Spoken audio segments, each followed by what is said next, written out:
Welcome to night number 85 of History Bedtime Stories, in bed in our pajamas, and an honest question for you. Have you ever been driving around Detroit, saw a building, and thought, I want to know the story of that place? Just a building that took your breath away, caught you in your tracks, and you said, my gosh, what is the story there?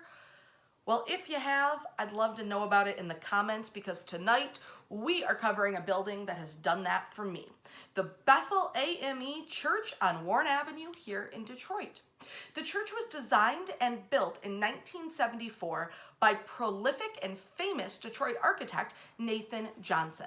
Johnson has worked well into his 90s, and you may know his buildings even if you don't know his name. He worked on the Detroit People Mover as the master architect, as well as being the architect behind Eastland Mall and BethelAME Church, several homes in Detroit, and properties spanning all of Southeast Michigan. He was born in Kansas and moved to Detroit in the 1950s and received the commission to do BethelAME Church in 1971.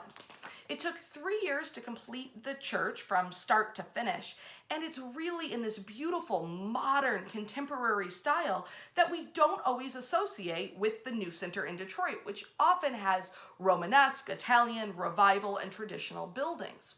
The building was designed to look like an African hut, stylized to a modern industrial Detroit. The interior has this gorgeous wood paneling, and it almost has the feeling of being in an inverted boat hull. The church itself has a really interesting history. Parishioners date back to 1839, when less than 500 African Americans lived in the city of Detroit. They organized as the Colored Methodist Society and were part of the Underground Railroad, a series of safe houses and conductors, or people, who would guide escaped enslaved people out of the American South to freedom in Canada. The church organizes and reorganizes several times, in 1841 becoming part of the African Methodist Episcopal Church, which today is the AME and BethelAME Church. The church moved several times before 1900, but in 1920, the 2,000-member congregation has built civic organizations, meeting halls, and has entertainment with music and very popular performers all in their church at Frederick and St. Antoine Street in Detroit. They purchased the land for $40 grand, built the building for $250,000, and it opened on June 7th, 1925 as a real center of African American worship and culture here in Detroit. In fact, if you've ever heard of the Booker T. Washington Trade Association, which was an early organization that was designed to support and promote Black businesses in America, I'll give you one guess where their very first Detroit offices were. Nailed it, BethelAME Church. Sadly, their location on Frederick and St. Antoine was wiped out when the city decided to boulevard St. Antoine Street, meaning that their building got razed.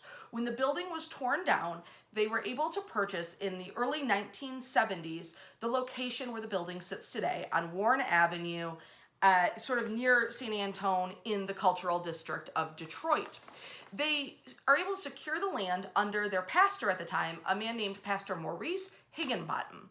And it's right at East Warren, I-75 and St. Antoine Street. The building is there. The church is still very active. You can go see it, and I encourage you to do that.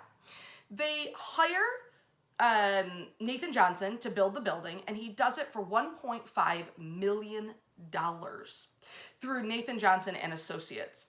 The building itself is on the National Historic Landmark Register and is also a building widely studied by architecture students for its unique, beautiful, and amazingly light-filled designs. A series of windows around the entire circumference of the building means that the worship space is really awash in beautiful light.